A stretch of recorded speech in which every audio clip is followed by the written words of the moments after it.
Kayang baguhin agos ng buhay natin. Mahirap ang mangarap, pero wag kang kukurap. Posible ang totohanin mga pangako sa amin. Hindi kwento, hindi bola, solusyon may pruweba.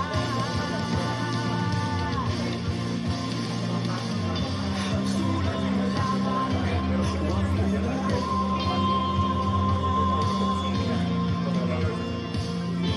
Pakinggan sa iyong puso ang sigaw ng ating kulong. Posible.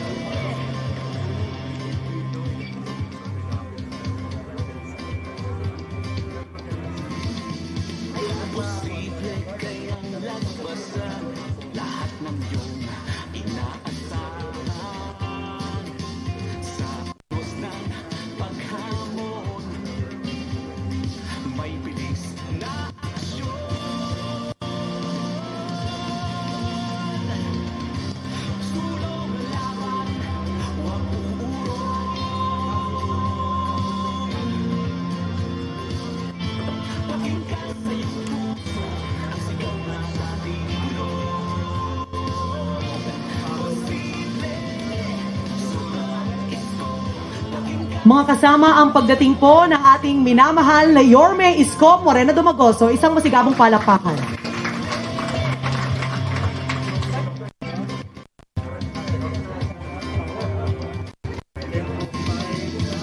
Posible kayang lagpasan lahat ng iyong In 2 minutes, sabihin mo magsisimula. sa unos na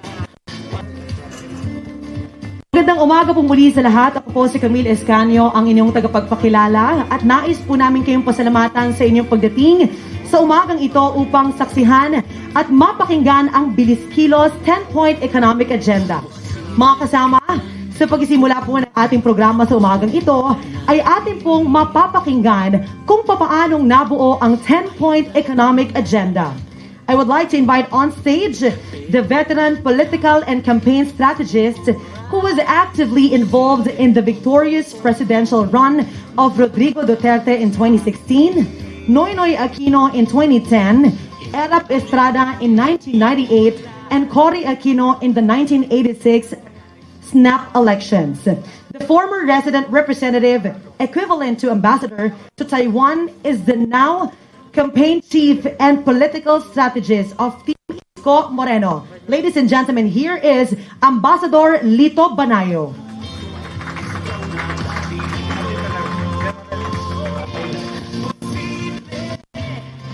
Maraming salamat. Ito pong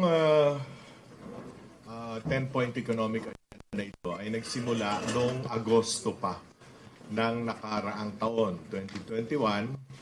Nag-umpisa po ito na nangumbida si Mayor Isko Moreno ng a series of meetings ng mga economists, academicians from different fields of specialization, professionals in health, housing, education, agriculture, tourism, the environment, even IT experts. At pagkatapos po noon ng initial meetings nila where they gave us several inputs, tatandaan po ninyo na nag-umpisa naman kami ni si Mayor Isko Moreno at si Doc Willie, by this time September na ito, nag-umpisa ng listening tour around several regions, several provinces. The purpose of which was to listen naman to the people. No? Kasi kuminsan yung sinasabi ng mga ekonomista, sinasabi ng mga experts or mga academicians, masyadong esoteric or hindi naman akma dun sa realities on the ground. So we had to validate what the initial drafts that were sent to us. Binavalidate naman ni Mayor Isko, ni Doc Willie at ng aming team sa mga magsasaka, mga mangingisda, no, small and medium scale businessmen, at iba't iba pang sektor. Sinangguni din namin ang mga dating secretaries, cabinet secretaries at dating undersecretaries ng 5 presidencies. 5 different presidencies. Magkakaaway pa ito mga presidents na ito dati politically, pero may mga ilan sa kanila na talagang tumulong para mabuo ang isang economic agenda na akma doon naman sa napakita ni Mayor Isko bilang alkalde ng Maynila. Kasi hindi pwedeng yung sinasabi mong agenda ay hindi naman akma dun sa nagawa mo bilang mayor. So that's important for us na kinakailangan, gaya ng laging sinasabi ni Mayor Isko, may resibo o sa madaling salita, may pruweba. Kung ano yung nagawa sa Maynila, kaya mo bang i-scale up? Kaya mo bang i-duplicate all over the country? The figures that were used here, bibigyan din naman kayo ng hard copies. The figures that were used here were all of these came from official data of NEDA or the Philippine Statistics Authority.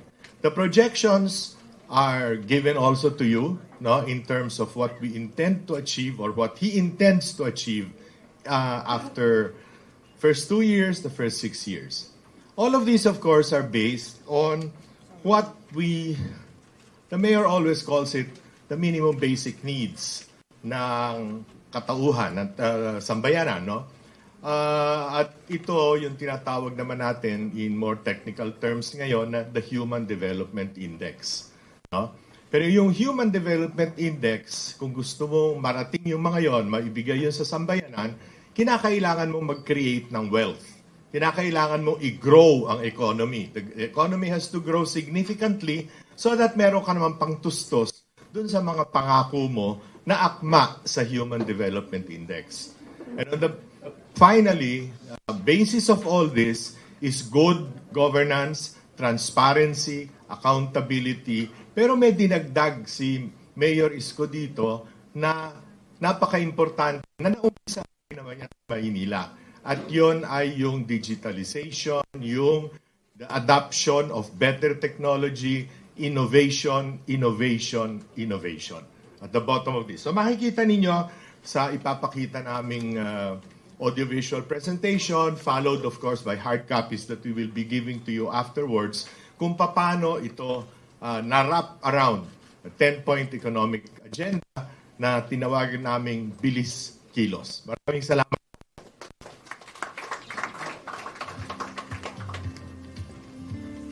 Muli, maraming salamat po, Ambassador Lito Banayo. Bigyan po natin siya ng masigabong palakpakan.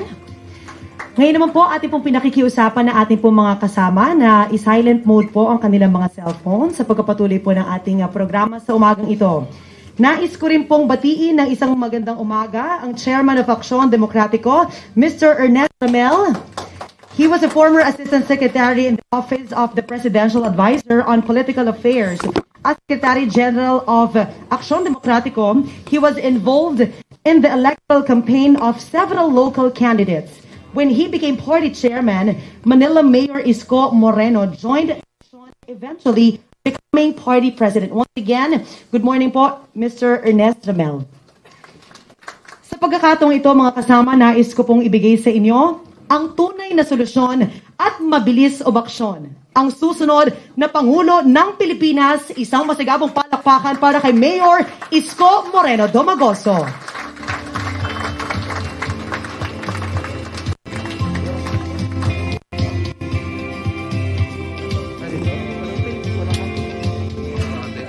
Thank you. Magandang umaga sa inyong lahat. Welcome po sa aming headquarters. Ito na po yung aming magiging parang pangalawang tahanan sa darating na ilang buwan. Itong 90-day. Napaka-rigorous at napaka-hirap na kampanya because we really need to adjust, abide by some rules and regulations. But again, this morning we would like to welcome each and every one of you, from the members of the press. At from time to time, dito na rin po namin kayo kikitain. Dahil marami po sa request ng interview with me. So, para naman na ma-accommodate namin kayo as many as possible. So, ito yung aming tahanan. And I would like to get your attention to the video presentation. And later on, after the presentation, pipiliin namin sagutin ng inyong mga katanungan o baka meron kayong maglilinaw na nais maliwanagan at we'll be happy to be answer it. Willie and I and the team, Carl Balita, Sison and Samira Gutok will answer your questions later on. So muli, welcome headquarters, modest quarters, and magawin nyo na ito parang bahay ninyo. No? Lagi kayong, sana maparamdam namin na lagi kayong welcome sa aming campaign team headquarters. Maraming salamat at pagpapay na kayo po may Maraming salamat po, Mayor Isko Moreno Domagoso. Mga kasama, inaanahan ng bawat isa na tumingin lamang po sa screen at atin pong sabay na panoorin ang Bilis KILOS 10-point economic agenda. Lights off please and let us all watch this.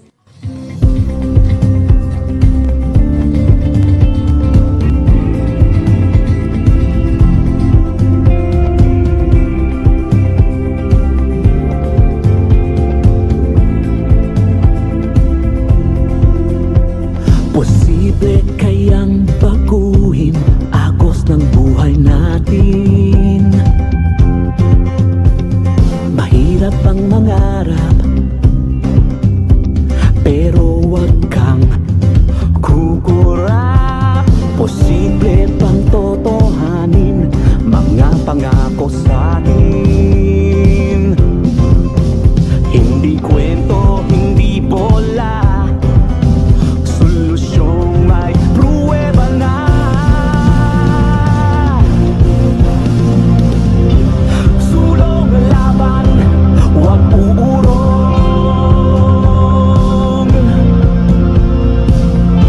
Pakinggan sa iyong puso ang sigaw na dating bulong. Posible.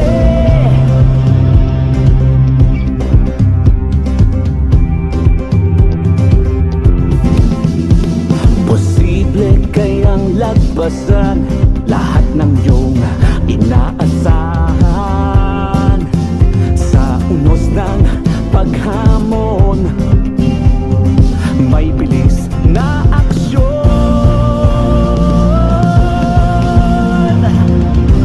Sulong ang laban, huwag uurong.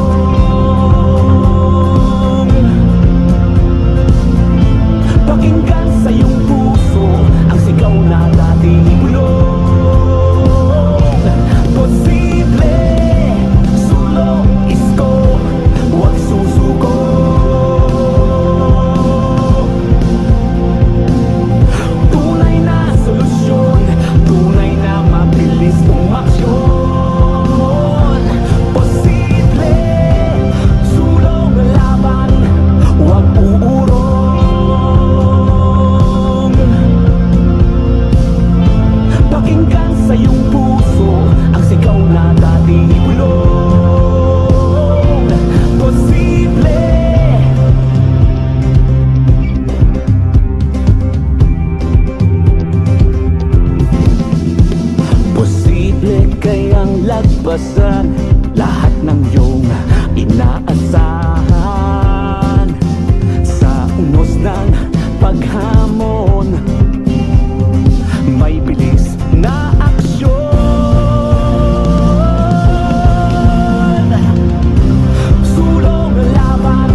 Posible kayang baguhin agos ng buhay natin. Mahirap ang mangarap, pero wag kang kukurap. Posible bang totohanin mga pangako sa akin? Hindi kwento, hindi bola, solusyong may pruweba na.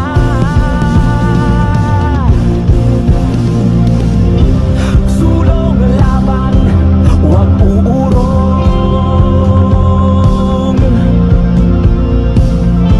Pakinggan sa iyong puso ang sigaw na dating bulong. Posible.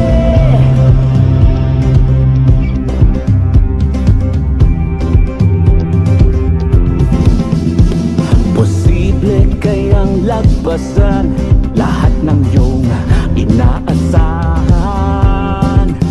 Sa unos ng paghamon, may bilis na aksyon.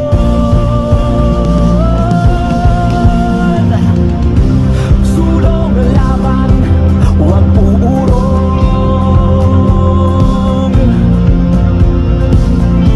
Pakinggan sa iyong puso ang sigaw na dating bulong. Posible, sulong isko, huwag susuko.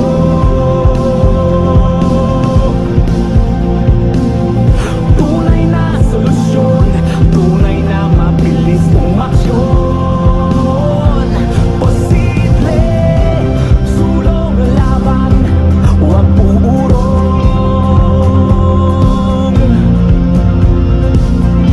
Pakinggan sa iyong puso ang sigaw na dating bulong. Posible, sulong isko, huwag susuko.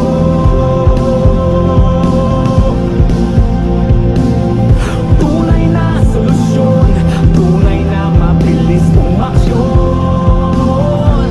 Posible, sulong laban, huwag uurong.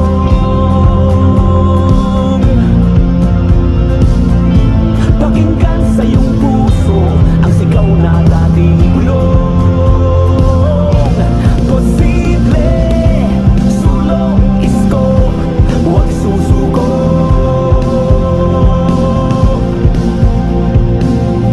Tunay na solusyon, tunay na mabilis umaksyon. Posible, posible.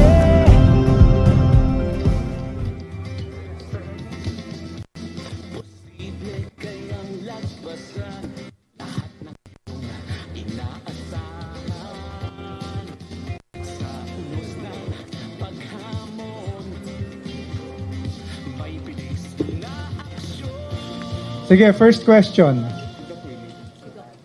You can ask the other guests here. Halimbawa, when it comes to health, si Doc Willie.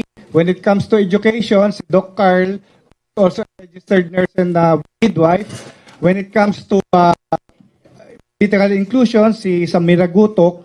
And pagkain to laws, bata si Jopet Sison. So, of course, you can also ask for political questions to the campaign head of Team Isko, Ambassador Lito Banayo, and the chairman of Action Democratico, Ernest Ramel. First question? Punta kayo sa mic. Mayor, good morning sa mga senatoriables po natin. Sir, dito po sa 10-point agenda na ito, alin ho rito sa tingin nyo yung pinaka-urgent at talagang uunahin na tututukan po natin, Yorme, and why? Sorry? Alin po dito sa Are you 10-point agenda na ito yung uunahin nyo at pinaka-urgent na tututukan ninyo, and then why po? Yeah, again, as you, thank you for that question.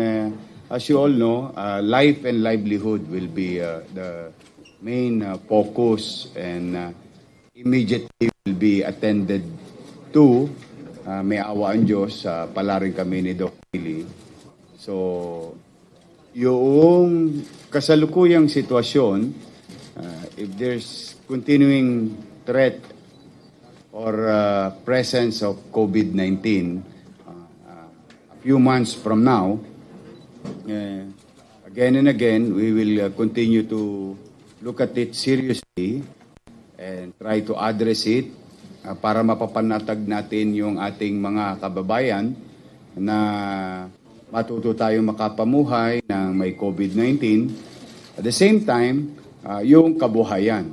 Dahil mararamdaman na natin yung epekto ng post-COVID, economically speaking. In fact, sinisiyasat ko nga yung nabalitaan ko nung isang araw na yung presyo ng fertilizer about 900 plus a year ago. In less than 24 months, 2,000 plus na ang presyo ng fertilizer. And then this will affect the cost of food production. Sa kawawa dito yung una, mga magsasaka. No? Pangalawa, yung consumer. So that's why job opportunity must be made available. A lot of business lost their business, jobs were lost, then the price of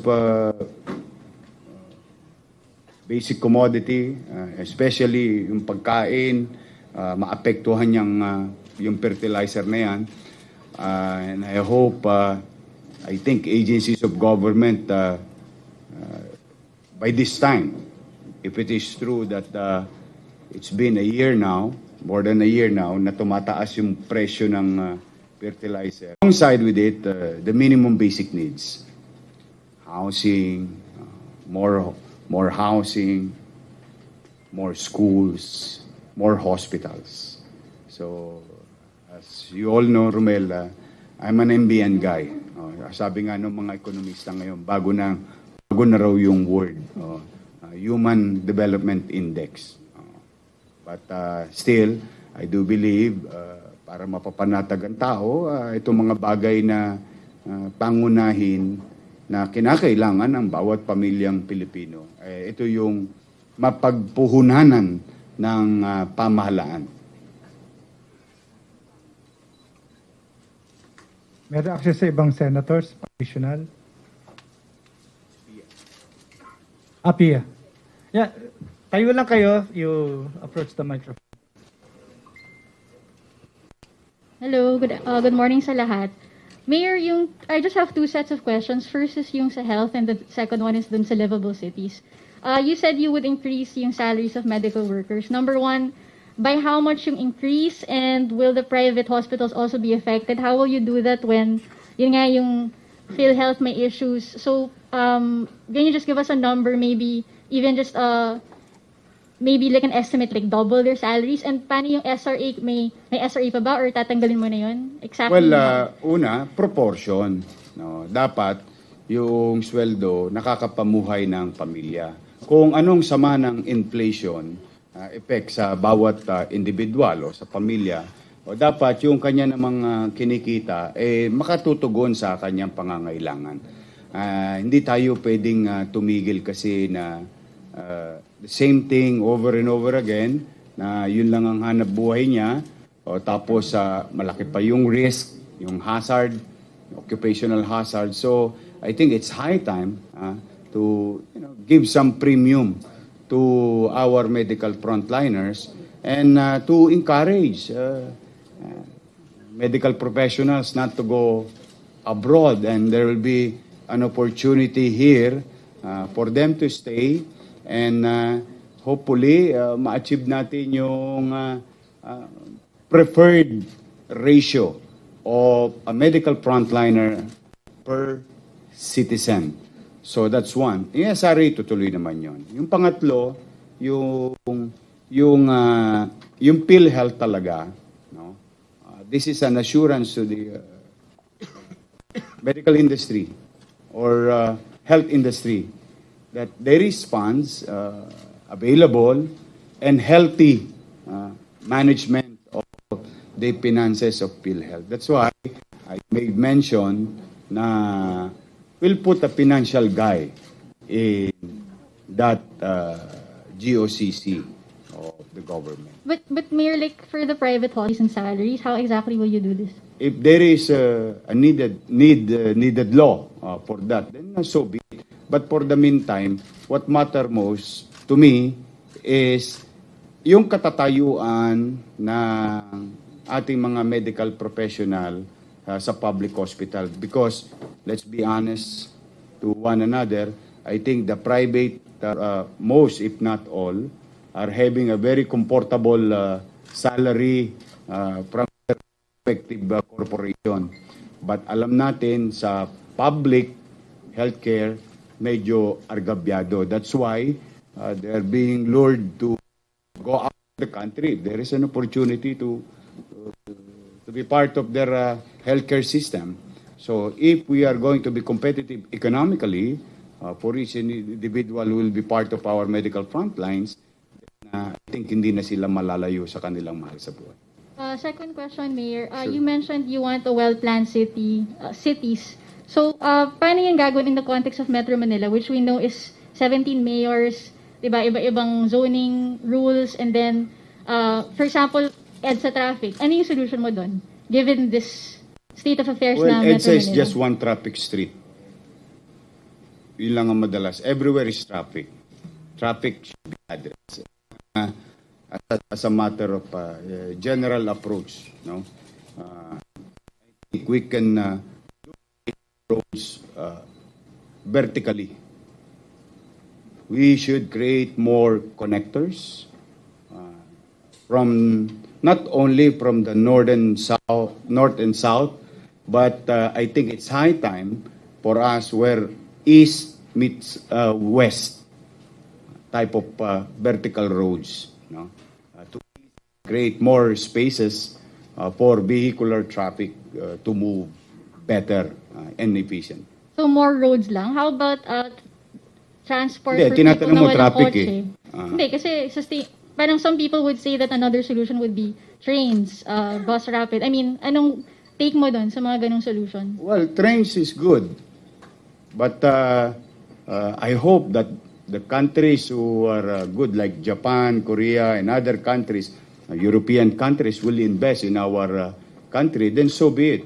But I cannot just wait for this country to invest and let the people suffer, not addressing the said traffic. And I think duplication of roads and creating more space for vehicles is the immediate and kayang gawin ng pamahalaan in the long term. Wala kayong plan to expand the train network, something like that? Or Yeah, train, I'm sorry? sobra na yung... Hindi, sige, no. It's okay, Pia. Yeah, wala po kayong plan to expand the train networks? Alam mo, madaling mangarap. With all honesty, I like that. Why not? If, straightforward. And I hope the private investor, foreign investor, please expand our train system. You're welcome to the Philippines.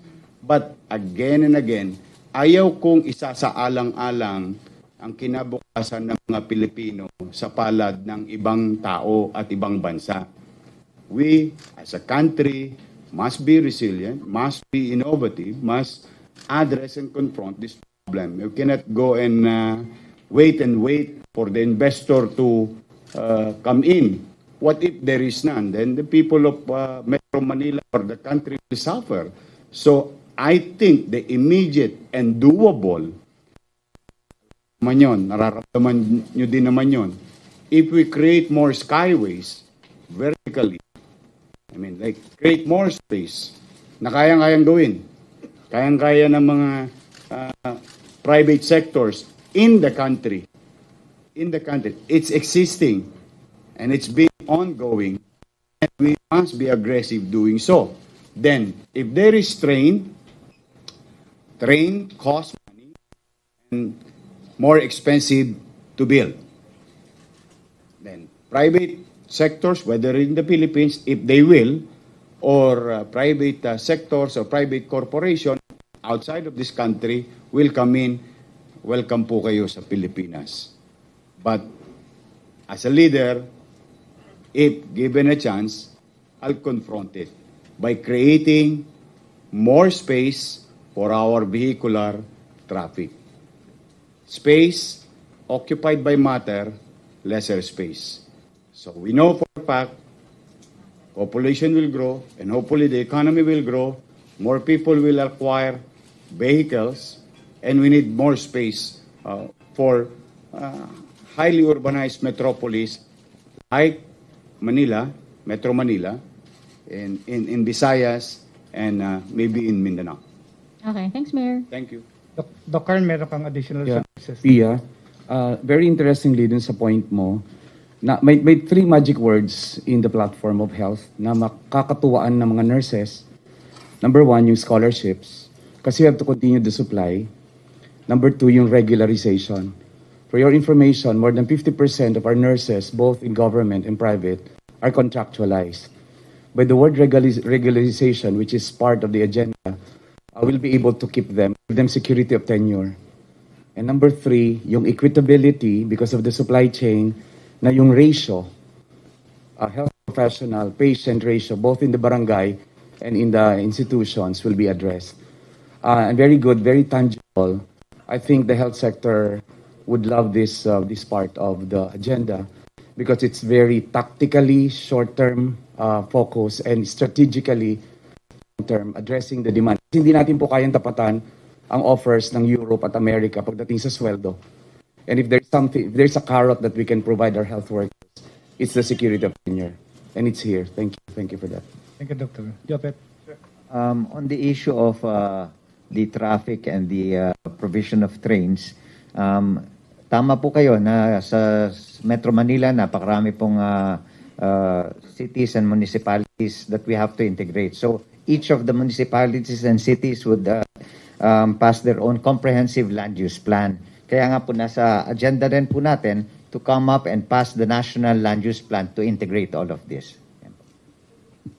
Doc Willie.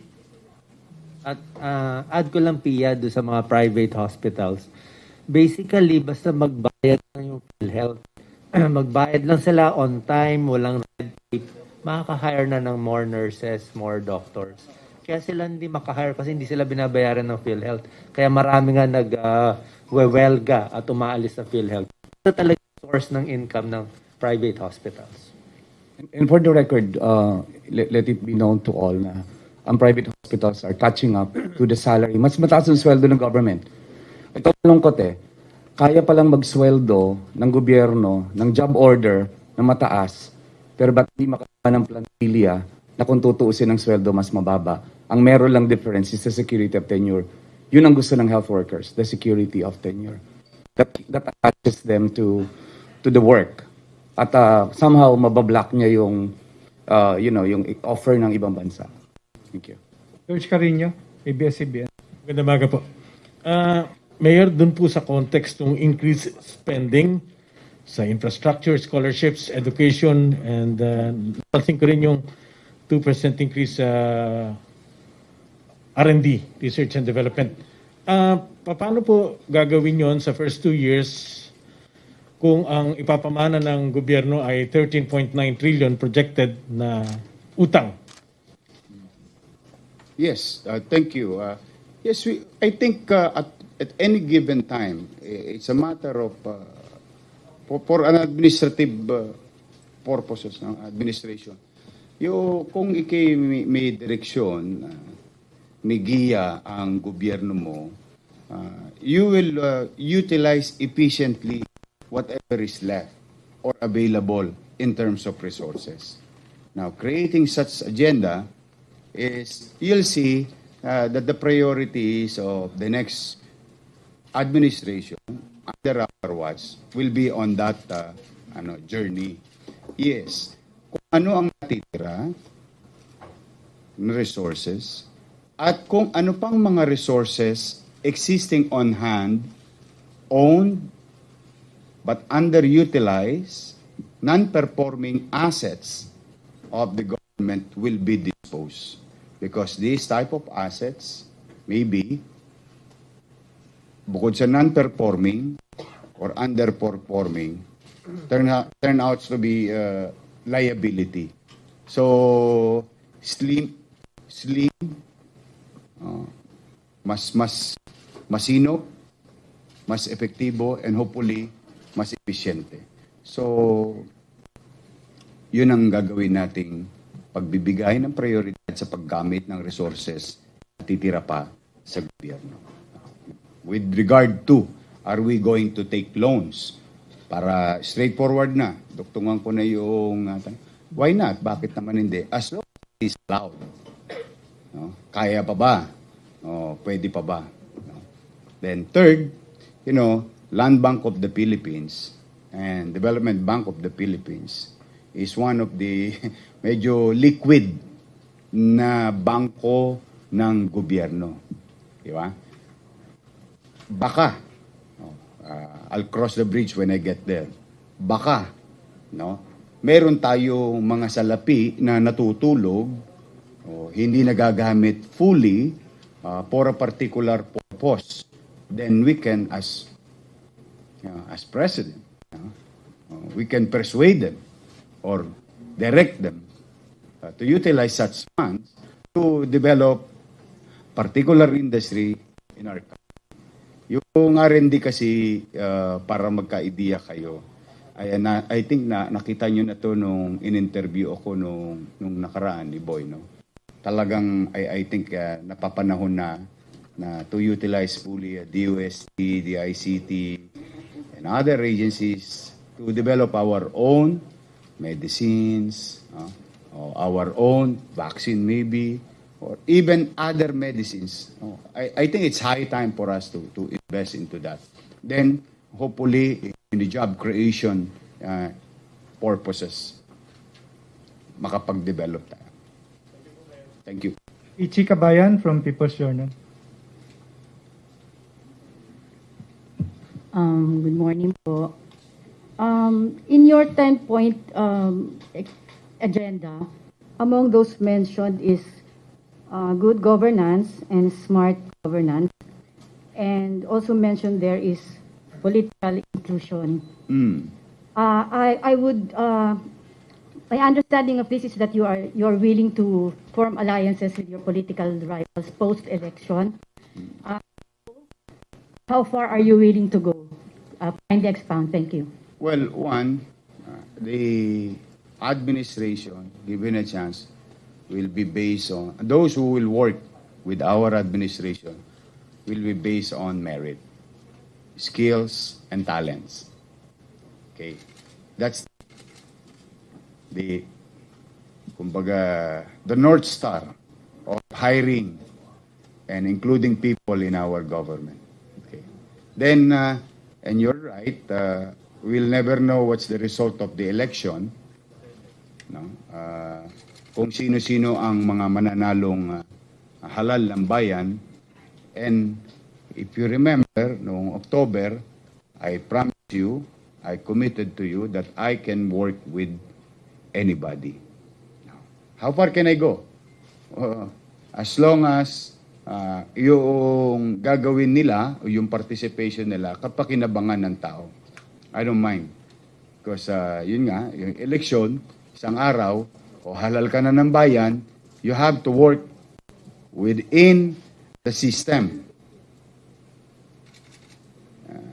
Yung magtulong-tulong ba, sort of saying, ako doon ako naniniwala. Kaya, makikita ninyo later on, makakakita kayo ng iba't ibang kulay ng politika, makakakita kayo ng iba't ibang edad sa gobyerno, sa administrasyon natin, at makakita kayo ng mas maraming bata sa gobyerno. Lamang ang bata sa gobyerno natin. Now, yung smart and adapting to technology, that's what we did with Manila, that people in Manila had an opportunity to pay online without, doing their obligation as a citizen of the city without going in City Hall. Now, in the case of some agencies, mga income-generating agencies, for example, agencies, BIR, or costume. Kung maalala mo, Ichi, nung araw sabi ko, yung drum, kahit nabuhusan mo ng tubig, kapag ang drum may butas, hindi mapupuno ang drum. Pero pag ang drum, lahat ng butas nilagyan mo ng bevel gum, naturally, kahit papatak-patak lang ang tulo, aapaw din ang drum. So that's how we conceive yung efficiency in terms of collection. Hindi tayo nagtaas ng buhis, hindi tayo nagpahirap sa tao, sa hirap na dinaranas sila, pero pumapasok sa kaban yung ng tama, ng masinop, yung mga income ng gobyerno. And I think darating na ang oras, magiging kumbinyente para sa ating mga kababayan na pag tinutupad na nila yung tungkulin nila sa Estado by adapting to existing technology. And the same thing with our education and all other things in government transaction. Yung inclusion, Sam. Bilis kilos kasi, di ba, Ma'am Itzi tayo, nakita natin sa one of the highest cases in law na fina-file ay sa COMELEC level. Political, hindi mo ma-accept na natalo ka. So definitely after May, marami pong mga mayors natalo. And so you're asking us anong resolutions, paano magkaroon ng political healing even at the local level, pero kasi syempre doon ako nanggagaling. And I think one of the provisions namin dito, statements na champion peace and order, syempre hindi mo ma-influence ang COMELEC, hindi mo ma-influence ang mga LGU ASAP But when I saw, what I saw in Mayor Yorme, if siya ang papalarin, pupuntahan yung DILG, lalagyan ng tao, na pwedeng, sabihin mo DILG Secretary, heal out, reach out. Yung mga magkakalaban, hindi vendetta kasi that's what you showed to us Mayor Yorme reaching out to his political enemies in Manila and getting them to be also part of governance in a way. So yun ang appreciation ko at least for the way Manila was handling governance na sa amin sa provinces where a lot of the expenses is really for political vendetta. Ang laki ng gastos po talaga. Hatred and arms, patayan. Di ba po, where I'm coming from. So, this is also call out siguro na as we launch on February 8, yung ating proclamation and as we go towards the political trail, manalo-matalo po. This is a time na our political leaderships and I affirm that Bilis Kilos has the necessary formulas in place, hopefully with representatives in education, law, and ako in peace and inclusion, na it's time for, in this pandemic, talagang pinakita sa atin talaga na kailangan po political, social, economic unity. At ang kalaban is after election is hindi na kalaban. At may mekanismo, whether it be at the DILG level, whether it be at the OPAP or peace level, na kailangan kasama ang kalaban. In a way, maging consultant ba siya, maging kung anong mekanismo man yan, nakasama siya sa governance. Next question. Yes, Basta may talent. Meritocracy. Importante yun. And I think, Ma'am Itzi, yan doon ang appreciation ko sa digitization. I mean, this group na ang malaking bias niya is digital. For a place na sa kulang na kulang ang wifi namin mag-aral po, grabe po. Lowest in HDI, lowest in educational, ni isang paktorya nasa amin. Wala pong investor sa mga kumpanya. Digital access is power access to participation. Malaking bagay po itong digital sa amin sa mga probinsya at Mindanao. Next question. Yes, good morning po sa lahat. Good morning, Yorme. Good morning sa mga senators and Dokwili. Yung question ko po is add-on na lang doon sa mga nagawa ni Yorme kasi ako, I honestly believe wala na siyang dapat pang gawin. Additional lang to. Yorme, I would like to ask po, yung mga street people, especially the street childrens po na laging sa yung mga nanghihingi ng limos. How are you going to engage with them po? Or paano mo po sila bibigyan ng solusyon para kumbaga mawala sila sa kalsada para po magkaroon sila ng masarap na buhay o maayos na buhay with the help of the state of the Philippines dahil we believe na will be the one for this year as president. Thank you. Yun na nga, kapag ang pamilya, binibigyan mo ng pagkakataon na magkaroon ng bahay, o magkaroon ng trabaho, access to school, access to healthcare. I think it boils down to minimum basic needs. If you invest into this, naturally, mawawala tong ganitong mga insidente sa ating lipunan. And that, hindi lang nangyayari yan sa Pilipinas. Mas malala pa nga sa ibang lugar. No? But at the end of the day, sa akin lang, I'll continue doing what would, kung ano yung tingin mo makakabuti sa isang nanay, isang tatay. Kasi at the end of the day, DSWD, for that matter, is a very powerful and napakagandang ahensya ng gobyerno na maitama lang natin yung siguro purpose nila in coming months. In the case of City of Manila, meron kami sa Marikina, as you all know, meron pa nga kami, tinangananan namin talaga nung panahon ng pandemya, yung mga basketball court natin, naging temporary shelter.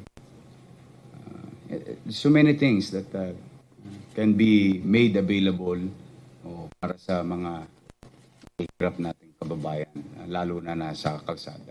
Now, yun namang the other side of the story is yung mga sindikato. May mga individual naman, mga enterprising individual, sila Eddie, yun. Papapanagutin naman natin yun sa mata ng batas. Kasi hindi yan kaila sa inyo na may mga ilang individual na kinukuha yung pagkakataon ng kahirapan nitong mga kababayan natin at iniinganyo pa sila sa kalsada. So, sa akin, hindi natin ito tolerate yan. At Santos from Tribune. Sir, dalawang tanong ko. Isa kay Sir Lito Banayo at kay Mayor. Sir Lito, recently ito lang naging controversy sa ni Sison ng Comelec. Ano? Doon muna tayo sa 10, KILOS. Next round yung sa political. Tapusin lang natin, baka may magtatanong. Siguro mga dalawang question na lang. Sige. Ito meron pa ako isang baon kay Mayor. Last 2 questions for the 10-point agenda, then... Mayor, tungkol to sa food sufficiency. Alam natin, yung food is a matter of national security. Sinasabi mo yan. Ngayon po, 110 million ang population kumakain araw-araw yan. Ang bigas po, hindi natin maintindihan kung sapat tayo, bakit pa tayo kumukuha. Sir, sa term mo ba, ma-identify mo ba talaga yung present situation at saka yung tulong na gagawin mo sa sektor na magsasaka? Ngayong napakamahal ng feeds, mahal na rin yung mga fertilizer na sabi mo. How do you address these things na nakakatakot? May panibago na namang virus, wala na naman labasan. Anong virus? Meron bago? Baka sir, hindi natin alam di ba? Ayoko na ipanalangin yung virus, sakit ng katawan. Pag dumating sir, na-deplete yung natin, ang asa na lang natin yung local production. Mga kapitbahay nila ayaw magbenta. What is your take on sitwasyon? Well, yun nga, kanina binanggit ko na I offered you some information to be validated ninyo, na talagang hindi titigil itong pagtaas ng mga bagay na ginagamit ng ating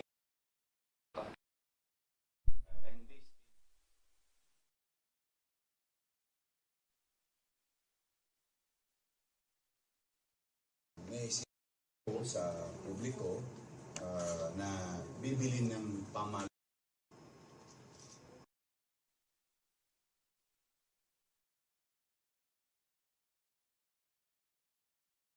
number one threat to national security. We'll buy and guarantee our farmers na hindi sila malulugi. Ang minimum nila tabla.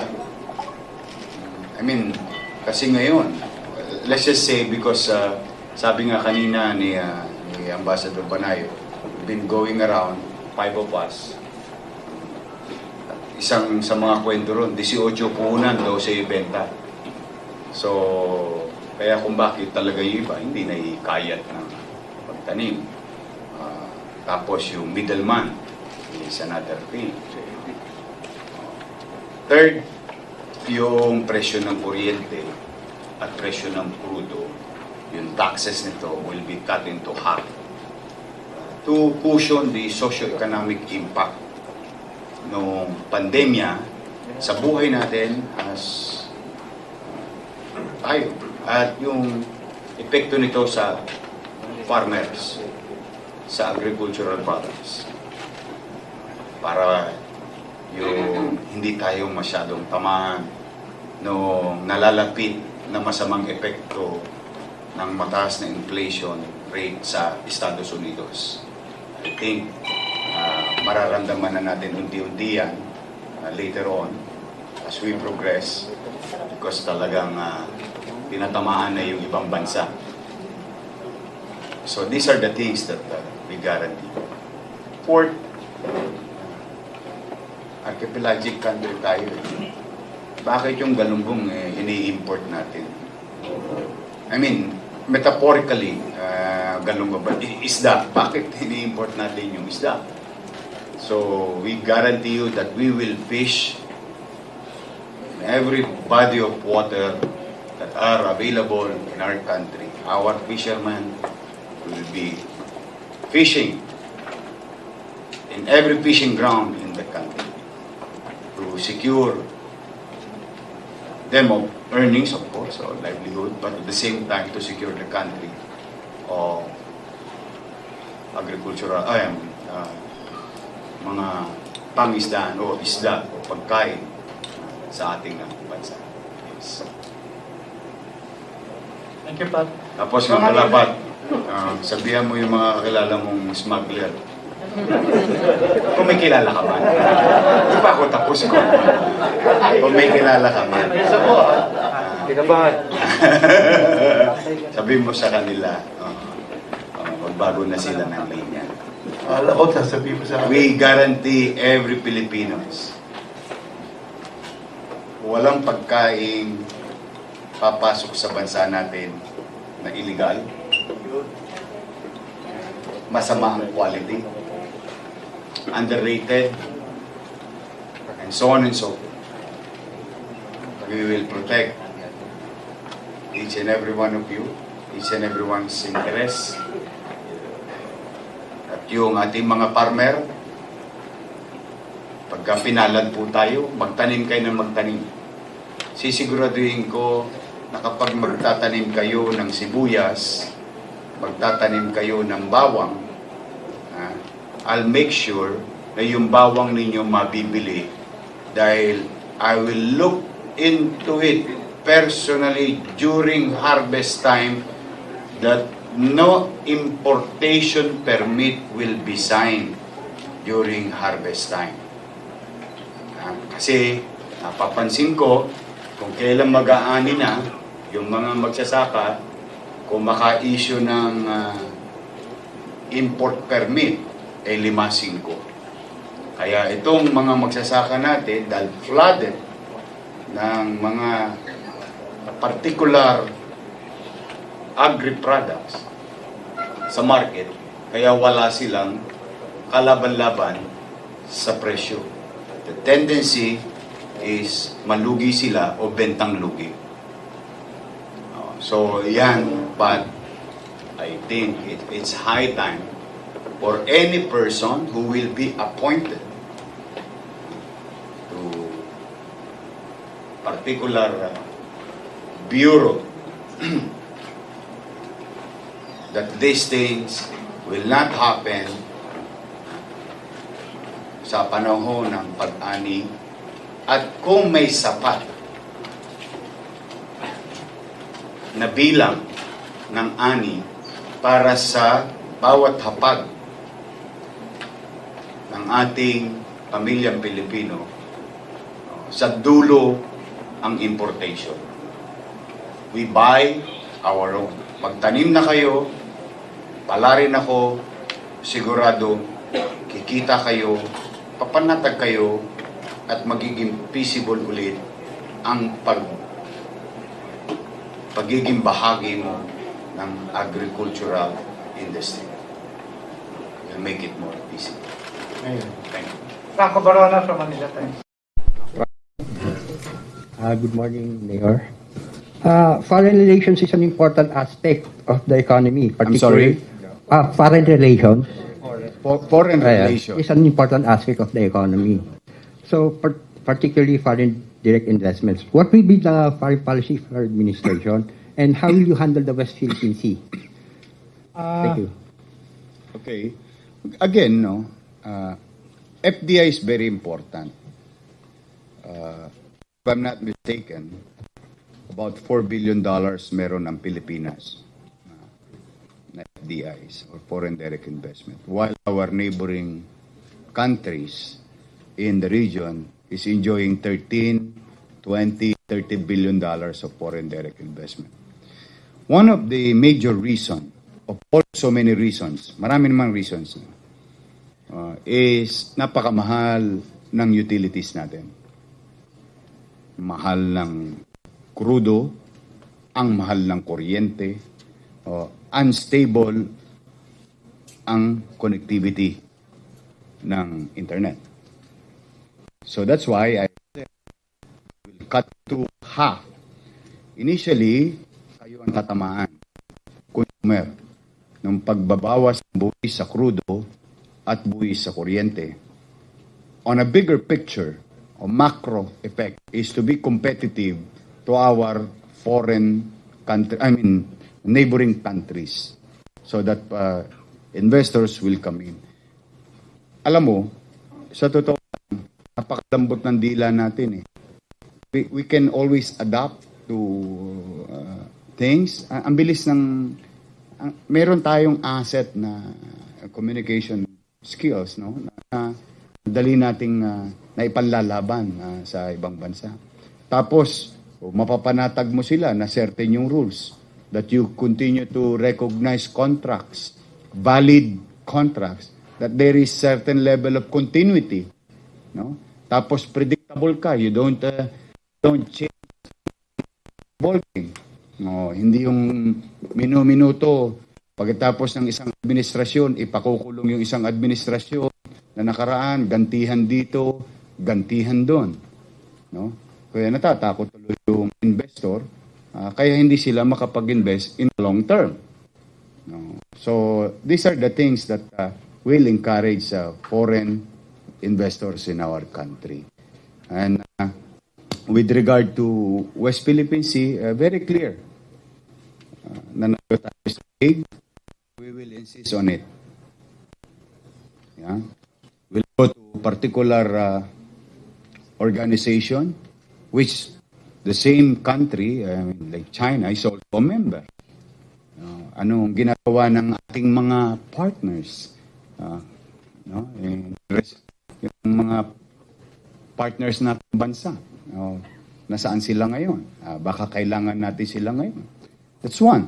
But with regard to trade, we continue to trade with our neighboring countries, and that includes China.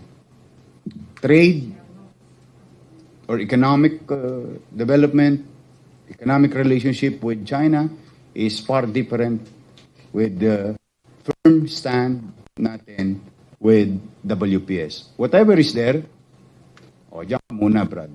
Yung lumaki pa sila, I don't think it will happen under my watch. Hindi na sila kakahagip pa ng hindi katiting na buhangin kung meron mang babalakin pa sila in the future. We're gonna deal with it legally. We're gonna protect the interests of every island in the country.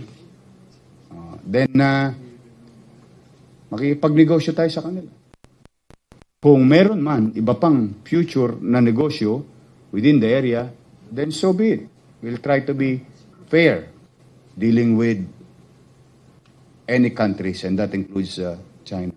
But basta ulit-ulitin ko, ang garanti ako sa mga mangingisdang Pilipino, makakapangisda kayo sa West Philippine Sea. And third, safe, panatag. That we have. Next question. Hi, sir. Mayor, going back to your agenda, so I have two questions on health and infrastructure. You mentioned here in your first 1,000 days, 107,000 hospital beds. Can we get more details on how do you plan to concretize this in your first 1,000 days? And what are the regions that you want to allocate these? Supposedly the regions that have the most shortage of hospital beds, where you want to allocate this. And second, in terms of infrastructure, you have a trimodal transport system, seaports, road, and airports. Railways wasn't mentioned. And since it was asked a while ago, what are your plans on existing railway projects like the Mindanao Railway Project, Subic, and the Yung PNR? Mindanao Railway Project tuloy. Lahat ng I think it's very clear that when I mention tutuloy natin yung build. I think it's all-encompassing. Whatever they have started. Whether, anong train yun, yung nasa ilalim ng lupa? Subway. Sa ibabaw ng lupa, o sa taas ng lupa, anywhere in the country. Kung nandiyan na yan, tuloy yan. Now, with regard to yung 1,000 days, that is doable.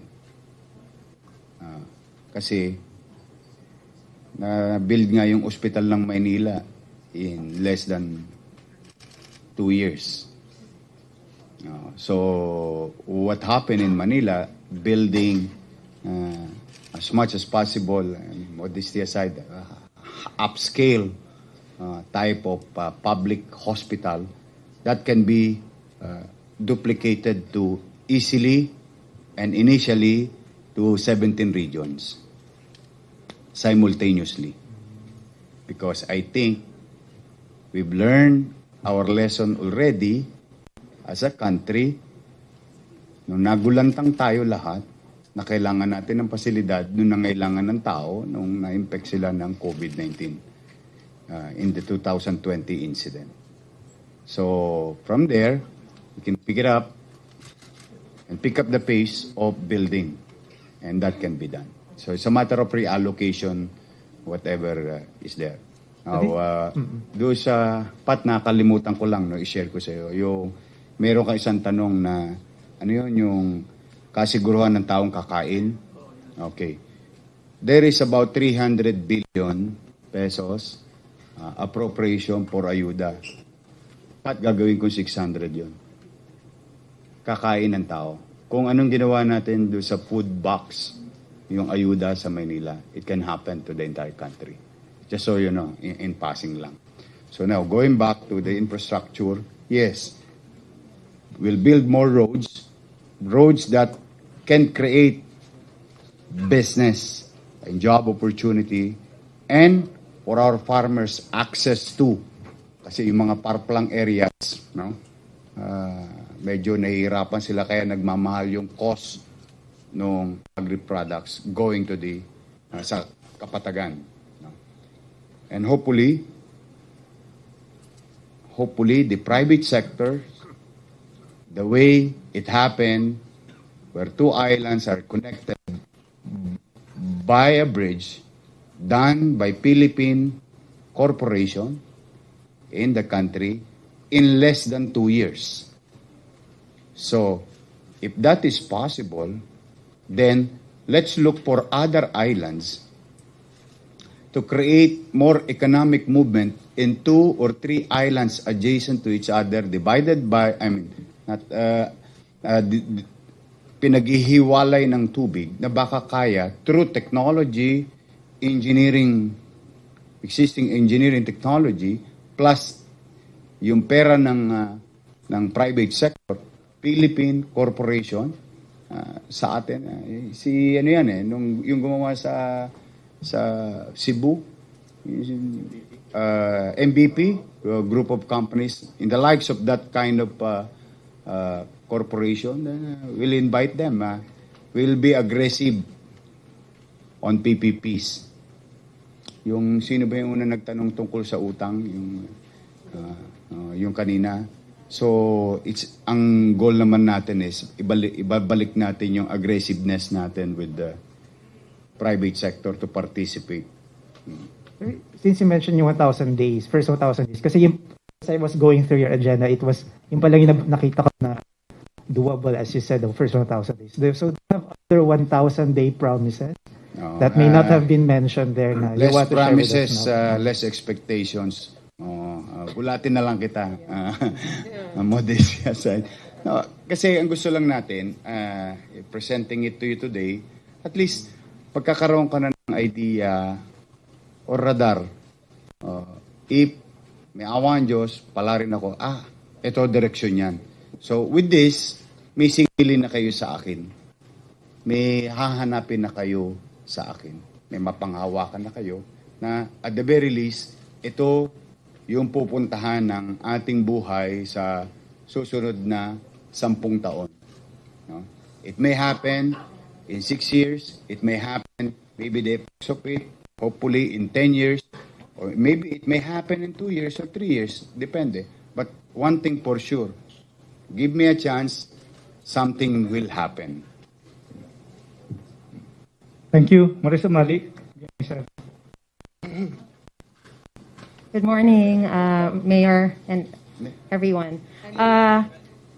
Mayor, good morning. You mentioned in your 10-point economic agenda a while ago that life and livelihood are your most urgent concerns, and one of the most basic necessities, of course, that fall under this is water.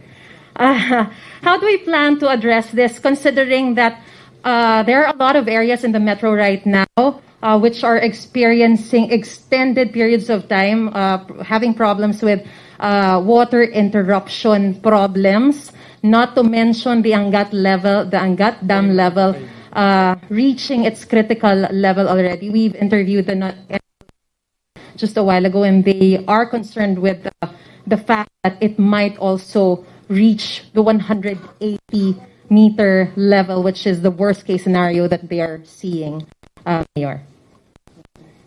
Metro Manila, wala masyadong concern sa access to clean, potable water. I think data will show us about 97% of our population is connected and have an access to clean, potable water in Metro Manila.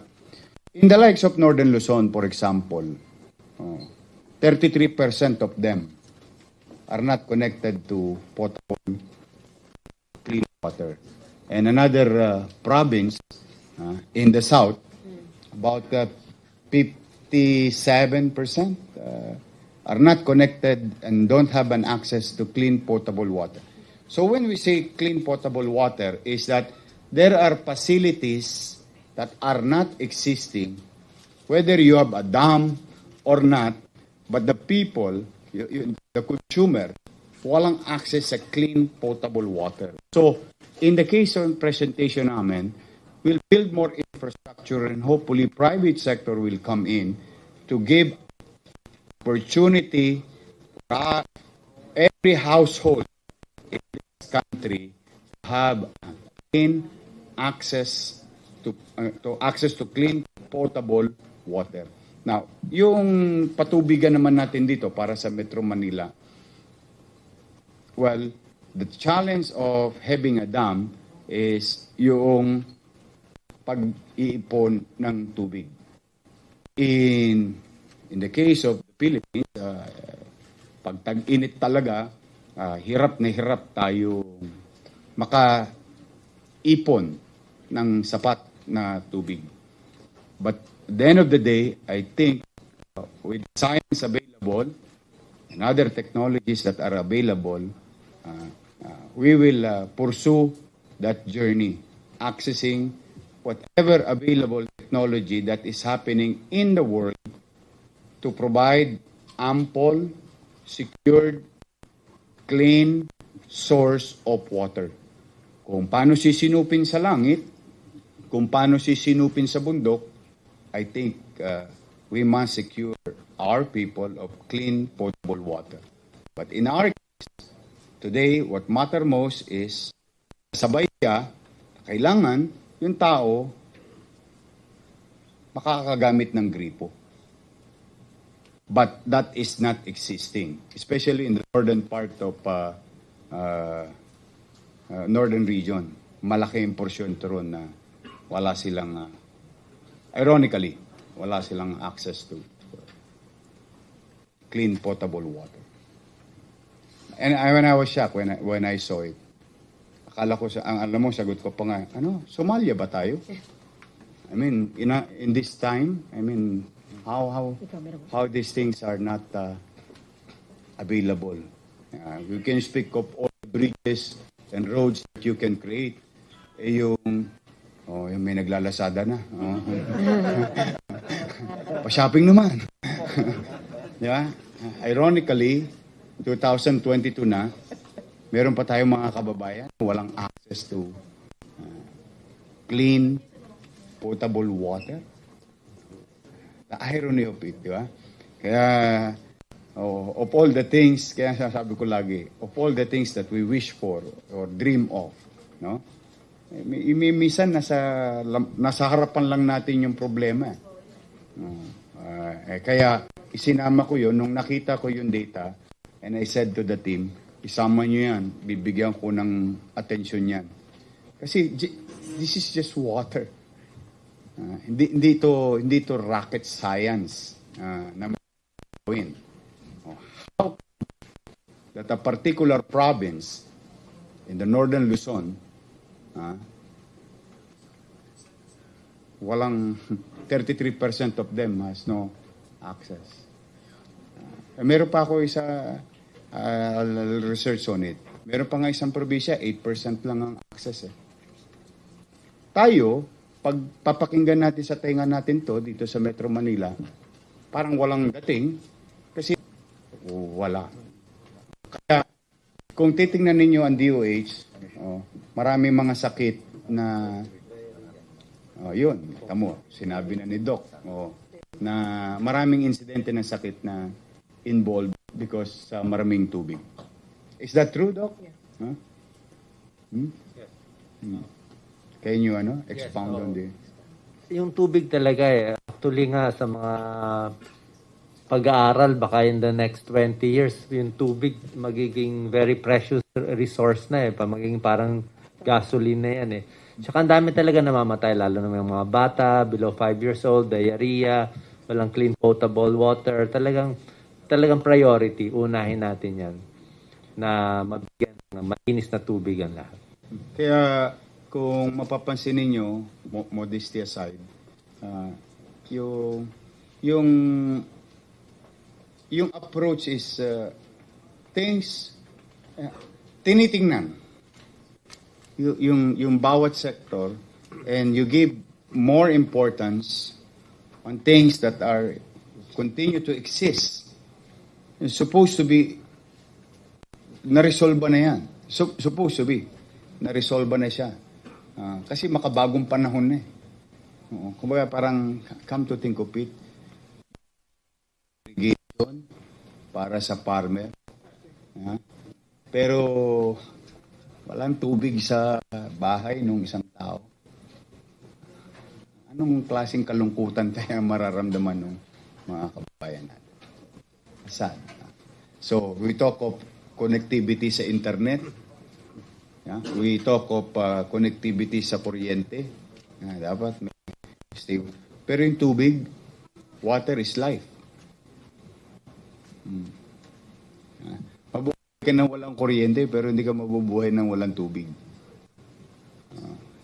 Mano pa kapag ang tubig na tangan-tangan mo o gagamitin mo napakarumi. See? Kaya there's so many problems.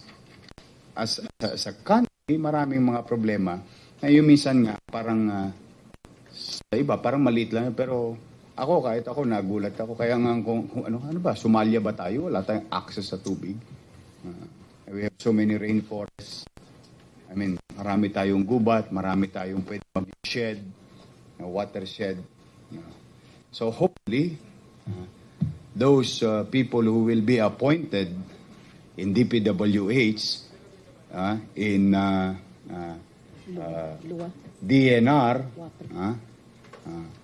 will have a certain level of synchrony in this problem of ours.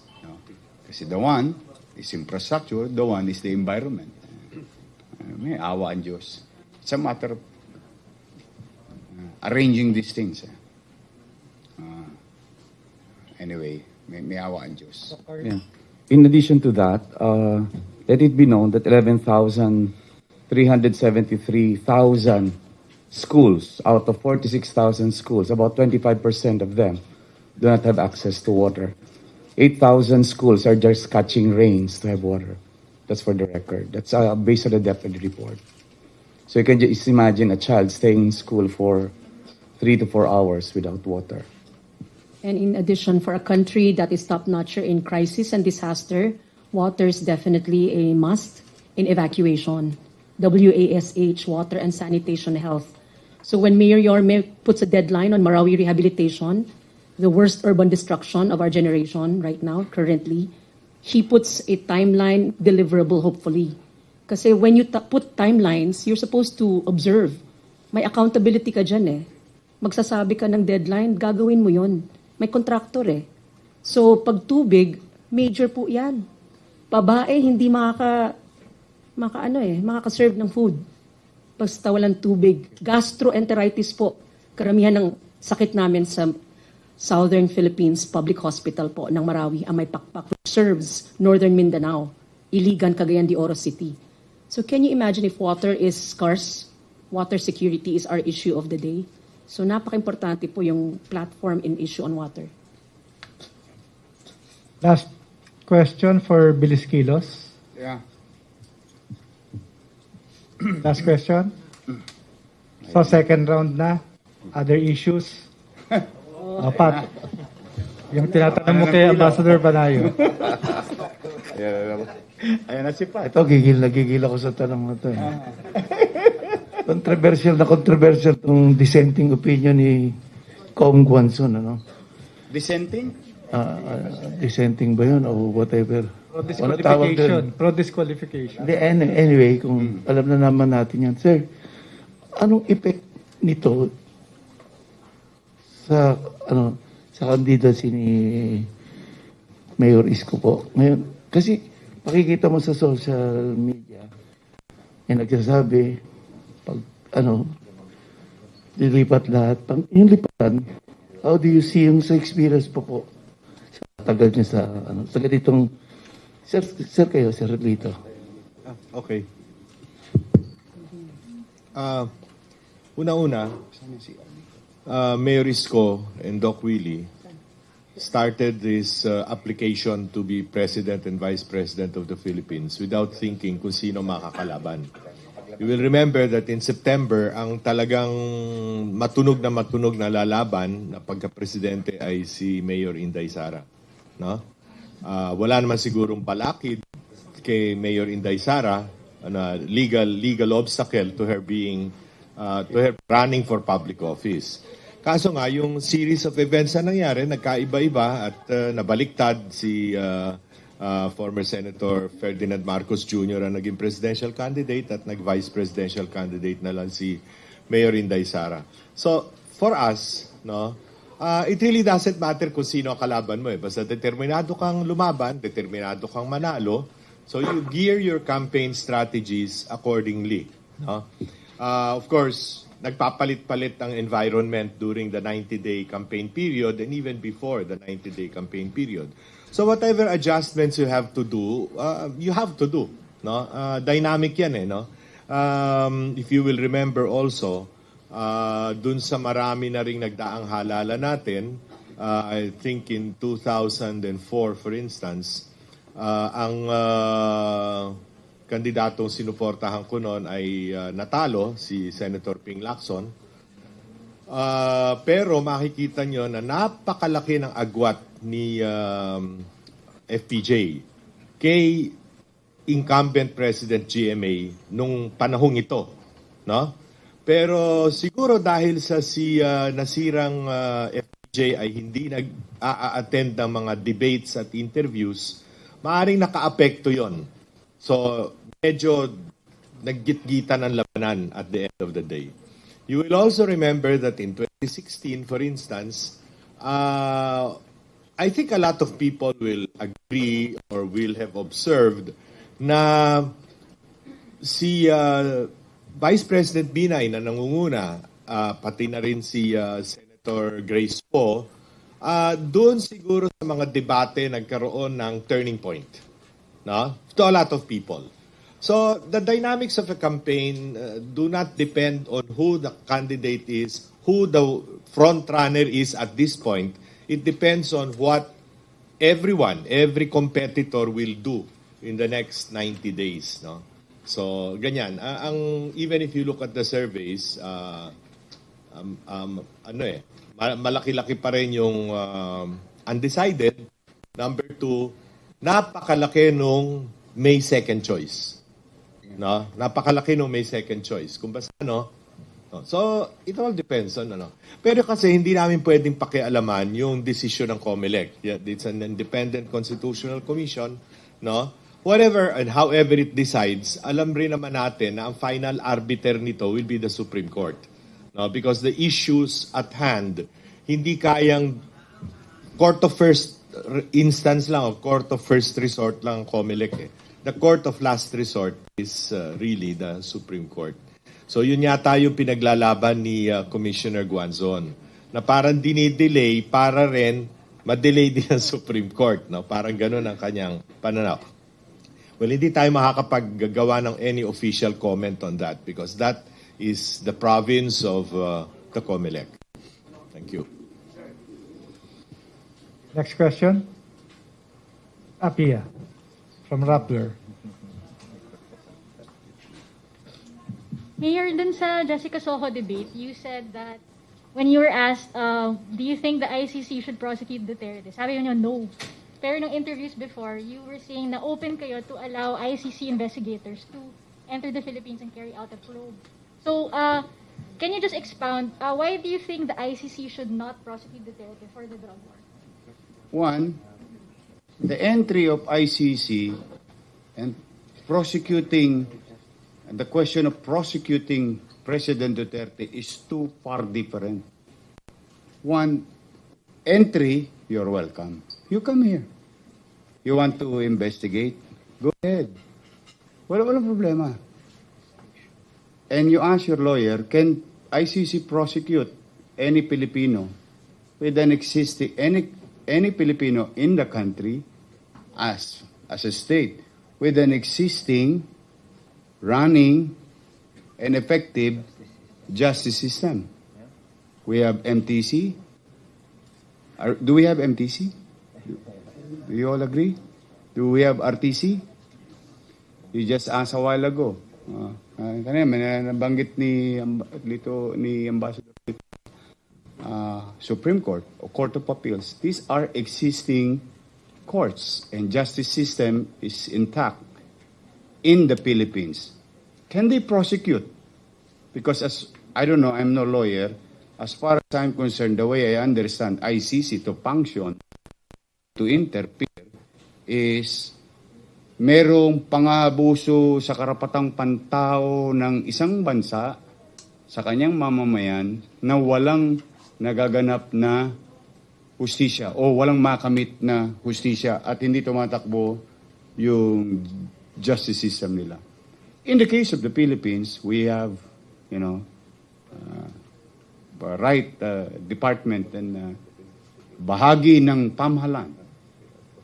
Tumatakbo, epektibo, and any John Does and Mary, every Pedro and Petra, can avail of their constitutional rights under our system. So prosecuting it, why would I prosecute? The question of Madam Jessica So, the answer is no. Why would I prosecute somebody if I don't have anything in my hand? Yes, sir. Yeah? Yung ICC mapaprosecute. So, and they cannot prosecute. I am no lawyer, but as far as I believe, ICC cannot prosecute somebody in our country, Philippines, with an existing justice system. They can only interfere on countries, disturbed countries. Let's just say, ano ba pinakamalalang bansa ngayon? Ha? Somalia? Wala ba silang justice system? No? Wala silang court? O Syria? I don't know. I cannot name a country for that matter. But we have an existing one. Valid, effective, and all Filipinos will be prosecuted if cases will be filed against them in our court, in Philippine court, under our Constitution. Because the job of the President, my job, if elected as President, to protect each and every citizen, Philippine citizen, whether we're nasa Pilipinas o nasa ibang bansa, to protect the interests of every Filipinos in this world. Pero sir, let's say ICC were to charge the president while you are president. Where are they going to charge him? Sa ICC, sir. Sa court nila. Sa court nila? They have to prove that our justice system is not working. Yes, sir. Pero my question is, if you're president at that time and they come here to, they expect your government to give them access to Duterte, will you allow them? Access, when you say access to Duterte, can you hand please them over. explain? Hand it over? No. My job, see, this is where leadership comes in. My job as a president, future tense lang tayo, elected president, my job is to protect you from any abuse, harm, and your rights are binibigay sa iyo. Whether nasa Pilipinas ka o nasa ibang bansa ka. Bahagi ng trabaho ng presidente, proteksyonan ka. If there are complaints, the so-called reklamo sa iyo bilang isang suspected criminal, then you will have a day in our court.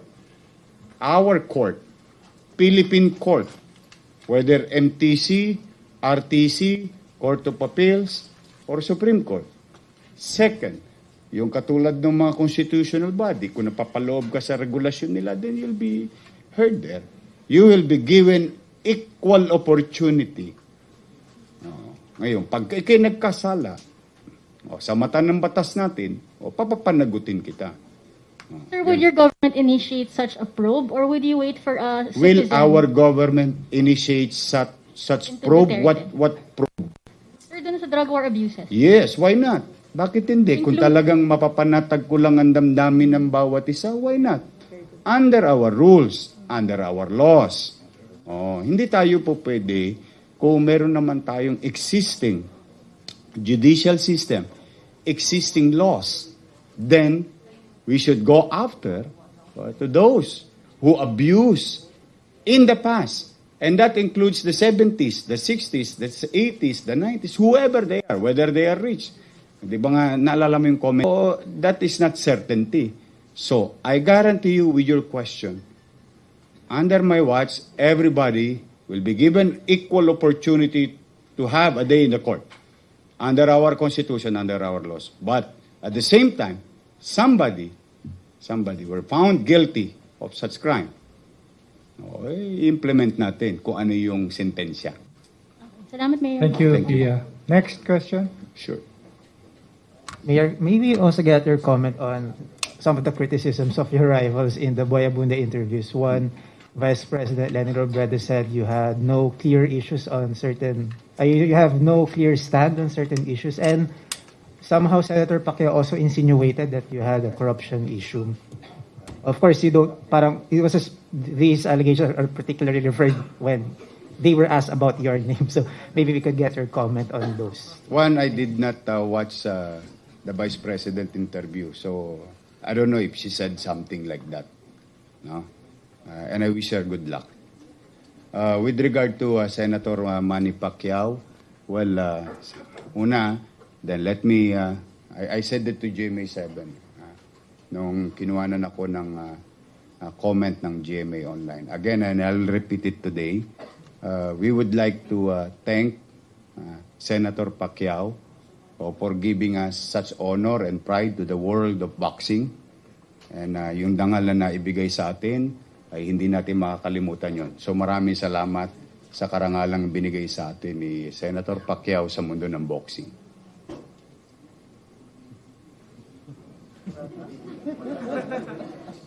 Next question.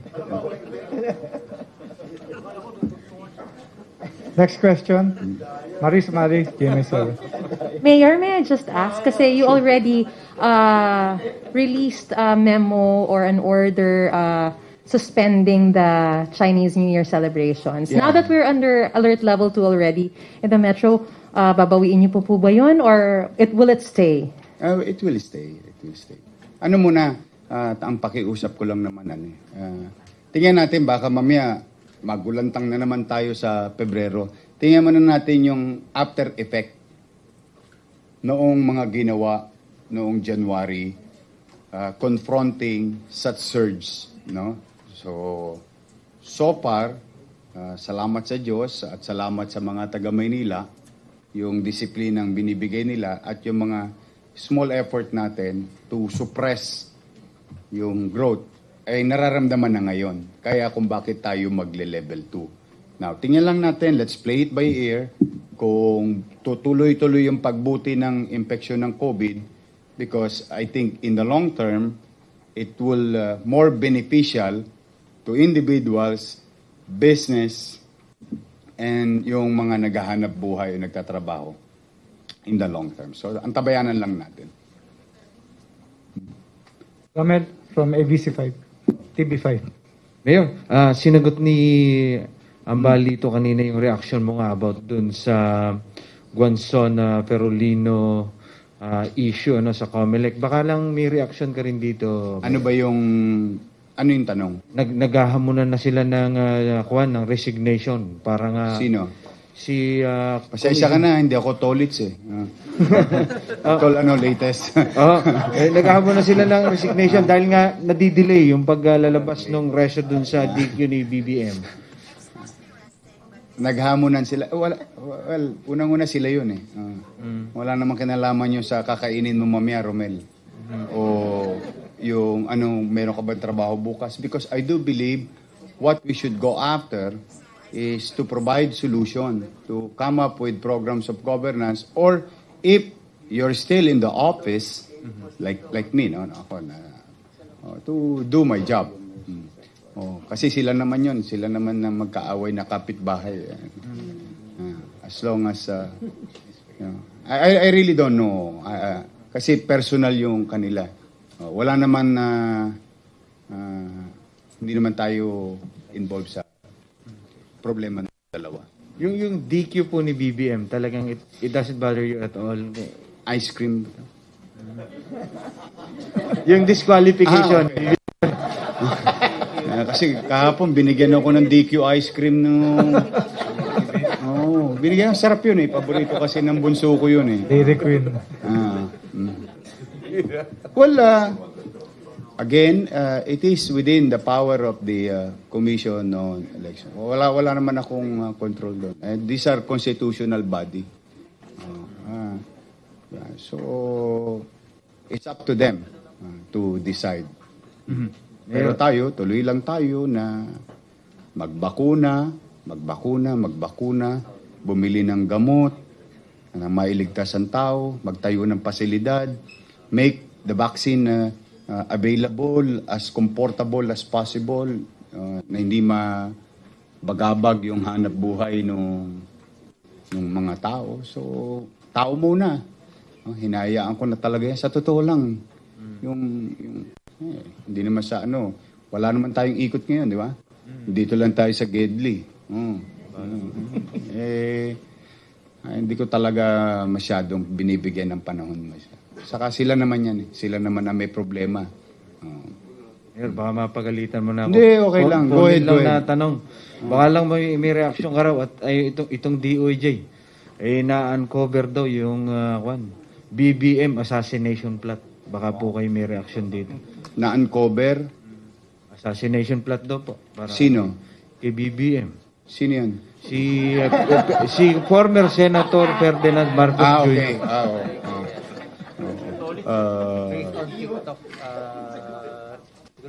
May assassination plot daw po. Baka may reaction kayo. DOJ daw po ang naka-uncover net. Nakakalungkot.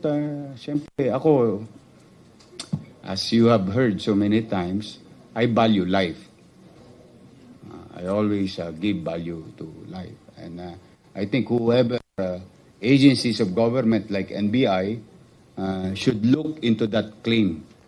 No, I don't know if that is the claim of Ferdinand Marcos Jr., which I don't know. I've never seen anything.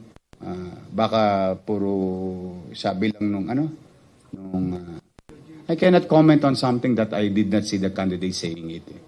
But this thing should not be taken lightly. I think every citizen of the country should be given protection at mapapanatag ang buhay ng bawat Pilipino. Kung talagang may ganyan, kahit yung kapitbahay ko, halimbawa, may threat sa kanya, dapat yung kapulisyahan o mga agencies of government aksyonan yung mga bagay na yan. And I hope hindi totoo. Kasi nung nakaraang eleksyon, parang ganun din yung kwento eh. So, pero mahirap yun psychologically. Nalulungkot ako kung sino man yun. Pero once and for all, it has to be investigated. If it is true.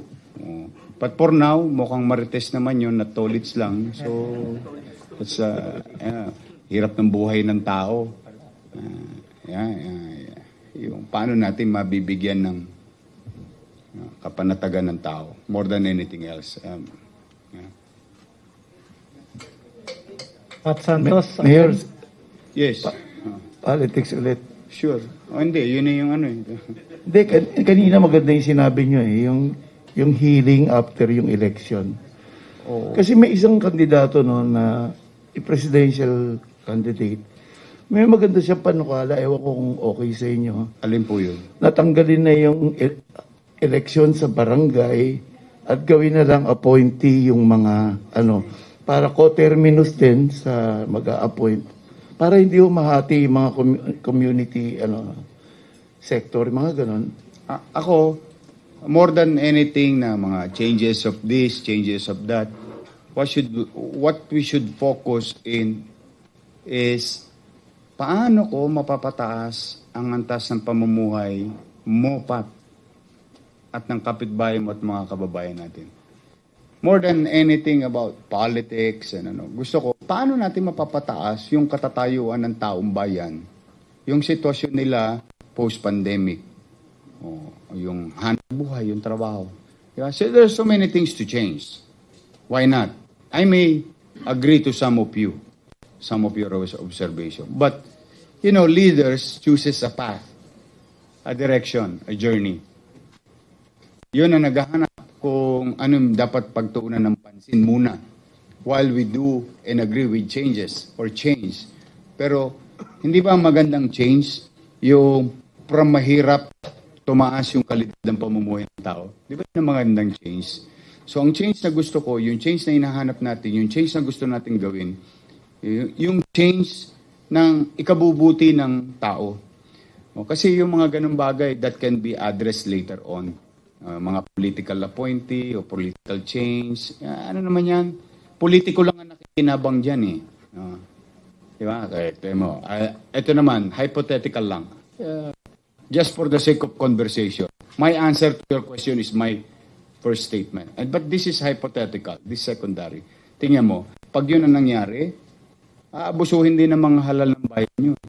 Di ang i-appoint niya, mga kamag-anak na naman niya. Pamangkin niya. Pinsan niya, kadugo niya, kapitbahay niya. Naku, Diyos ko, yun na naman. Isang baryo na naman na ma-appoint. Wala nang equal opportunity to others because it will be subject to discretion. or kapritsyo ng isang leader. Ako, I do believe in democracy. In democracy, it is the people who will choose. Now, to safeguard our political situation, I mean, ng bansa as a whole, I think we can come up with other things, no? Other ideas. Or let's just say, ito, idea. What if, may awa ang Diyos. Halimbawa lang, bigyan niyo ako ng pagkakataong maging presidente. Ang una kong introduce niyo, kung politika, kung political change tayo. Ang una kong introduce inyo, sisiguraduhin ko ang mga Ipugaw, magkakaroon sila ng senador. Ang mga Muslim, magkakaroon ng senador. Bakit? Ay gagawin ko, 34 senator. Dalawa bawat region, kasi boboto sila sa region nila. So there will be IPs or sectors, part of government, na magiging bahagi ng Senate. Hindi na sila boboto at large. I don't know if you're amenable with that.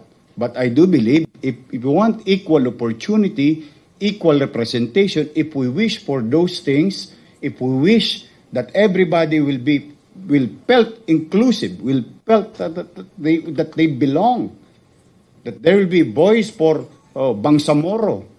There will be somebody there who understand their culture, costume, and history. And same manner with the northern region. Hindi na yung mga anak-anak na lang ng kasi nangyayari sa atin, nagiging franchise. Hindi, I mean, kung politika tayo, no? Politika ang pinag-uusapan natin. At nag-uusap-usap tayo.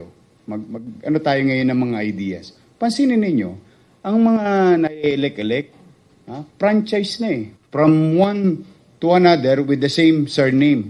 Pero yung, halimbawa, let's just say, ito si Sam. She's from Marawi. She's from Mindanao. Wala siyang kakayanan gumastos ng 300 million sa ads. Because yung tatay niya hindi presidente o hindi siya senador. Just imagine that she's been doing social work in their respective region. Pero dahil yung lugar niya ay hindi natin lugar, hindi natin siya maunawaan. So, the probability of being elected in the Senate is very slim. It's not impossible. I'm telling you, ang lahat ng gawa ng tao ay hindi imposible. Diba? But the thing is, what are the chances? Slim. Ganun talaga ang hirap ng gagawin naming lahat. But the thing is, if some, yung idea ko, in my own little way, if I'm going to be elected, introduce ko sa inyo, kung gusto nyo lang ng changes politically. And this is one of the idea. What if 2 senador sa bawat region at sa region nila sila halal? In the case of Sam, she will now have a better opportunity to be part of the national legislatures. To protect the interests of his neighborhood or constituency. Now the Senate will have its constituency. So, the people from Samar, which is one of the poorest provinces in the top 20, will have an opportunity to be represented in the Senate. So, lahat ng mga mahihirap na probinsya, magkakaroon na sila ng sarili nilang senador sa riyon nila. At meron nang malapit sa kusina na makikipaglaban sa pagluluto ng mayayain sa kani-kaniyang probinsya. Ngayon, ang mangyayari, dahil malaking botong nakuha dito ng isang senador, medyo may kiling ng konti. Dito niya didiinan ng kaunti yung kanyang appropriation or whatever they're going to do in the Senate. These are the things that may, kung gusto mo ng change, ako yun ang isa sa mga posible nating gawin. So, magkakaroon na, hindi na yung taga Metro Manila lang ang may elect na senador. Hindi lang laging taga Alta sa syudad ang may elect na senator. I have nothing against with the 24 elected senators. I respect them. Good for them. Congratulations. They were given an opportunity. But if we want equal representation in the entire country na isang Ifugao, isang taga-Benguet, isang taga-Caraga, isang taga-Car, o na taga roon, o nasa Senado, representing their people. So, mabibigyan ng equal opportunity. If you want real change. Kasi, meron na siyang representation. May obligasyon siya. Kaya, yun lang yung hypothetical lang tayo. Last two questions. Last two. Bambi, Purisima, from Filipino Mirror. Hello, Mayor. Good afternoon. Good afternoon. Ang tanong ko po, if you were elected, amendable po ba kayo na amenda ni batas? Particular doon sa tinatawag natin, kasi yung natin ngayon, presidential form of government, di ba? Payag po ba kayo, pwede po ba ano po ba kayo doon sa yung two-party system instead of multi-party system? Two-party system, I do believe. Kasama na yung sa regional. Yung regional. The two-party system is, I think it's ripe already. Kasi nangyayari nga, ayun, nakita naman natin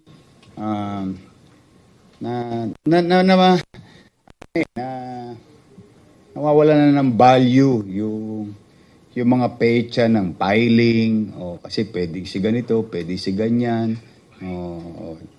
Unlike yung two-party system, I think medyo magkakaroon na yung pamimili ng representasyon ng kanilang partido. And I think it's high time also for us to look into it. Naniniwala ko, but it has to be presidential. The people should elect directly a president and a vice president. And kung ganun nila, ma'am, sasamahan ko na, duduktungan ko na yun, Bambi. Yung dapat yung vice president, pag na-elect yung president, elected din yung vice president. Para mawala na yung planong kudita o planong takeover, or I'm not saying that there are plan, or whatever, pero alam natin nangyari. May nangyaring mga bagay na hindi natin inaasahan. But the thing is, mawawala na rin yung vice president na hindi na lang makakontra sa presidente. Pwede siyang talagang tumulong and work within the system. So when we elect a president, automatic dapat elected yung vice president. If we are going to amend it. Tapos two-party system. Laging tandem sila. Magtutulungan. Tapos magdad walang yaka, Bambi. Hindi, pero it will be more, I think, healthy for both and for the people. Healthy, I mean, emotionally, psychologically, and stability. Yun yung mga baka pwedeng tingnan sa kinabukasan. Pwedeng i-adapt sa kinabukasan. Last question. Juliet De Losa from Abante. Hi, Mayor. Ask ko lang, if ever na you will be elected as president, anong magiging relation mo sa church? Church is part of my life on a personal level. As I have said, takot ako kay Jesus. But again, church should be part of, continue to be recognized by the government as part of the society, as citizen. Di ba? Yung, kumbaga, pwede naman makatulong ang church, especially on some aspect. Why not? Basta ganito, lahat ng individual or organization, for that matter, will help me govern properly and efficiently will be welcome. And that includes the church. And when we talk of church, hindi siya exclusive. It can be our fellow Muslim brothers and sisters, the leadership of the Muslim brothers and sisters, or other sect na religion. Yeah. Why not? Mamamayan din naman sila. Pero yung faith is personal yon at mananatili yon, at some portion of it, medyo nagagamit ko yun sa paggugobyerno on a certain particular issues na manginghibabaw sa akin kung ano ko sa mata ng Diyos. I'm still human being. Sabi ko nga sa inyo, I am no angel, but I guarantee you, I am not the devil. Kasi hindi naman perfecto, hindi naman ako perfecto. Marami rin akong tumbling sa buhay, marami rin akong pagkakadapa sa buhay. Sabi ko nga, naalala nyo for so many times, I can never be right. You saw the 10-point agenda. I can never be right all the time. Because the tendency of me making mistake is high. I don't know with you if you don't feel that way. But I feel that way. So that's why you create a program, you create a plan, put actions on it, see the results. Results matter. Now, if I cannot be right all the time, anong garantiya ko naman sa inyo bilang mamamayan? Ang garantiya ko sa inyo, ito kaya kong i-garantiya ito. I will be just all the time. Makatwiran. Yeah. And hopefully, makabuti yun sa bawat isa. Kaya, tulong yung, hindi ako ngawa ko doon sa matanda talaga. Yung mangga. Tapos may isang matanda, hindi nakulong eh. Sentensyado. Hindi, ako talaga. I mean, let's be honest to one another. Ko sa'yo, chismoso ka, ikaw tolits ha. Tol, anong latest? No. Hindi talaga. Kaya yung, sino ba yung nagtanong kanina about, yan mo kanina, yung sabi ko sa inyo, certainty, saka predictability. That goes with our law. We have to be certain. Applicable sa lahat. Nakakalungkot, Kung ikaw kaya yun. Hindi ko sinasabing walang pagkakamali yung matanda kasi it's not up for me to tell who's guilty or not. But he spent a few days in the jailhouse.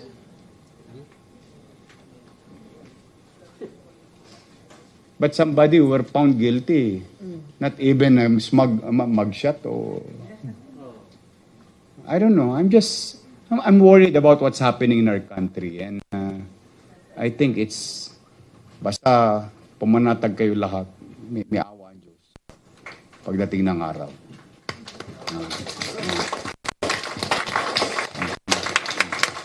Mananagot ang dapat managot. We will not forget and we will learn things from the past. Thank you so much once again, Mayor Isko Moreno. Thank you. First time ko to. Sana hindi to first and last, ha? So, lang yan, Carmel. Basta, ang ano ko lang, dito, welcome kayo lagi rito. Anytime, pwede kayo magpunta. Maraming salamat sa inyo. At mag-ingat kayo.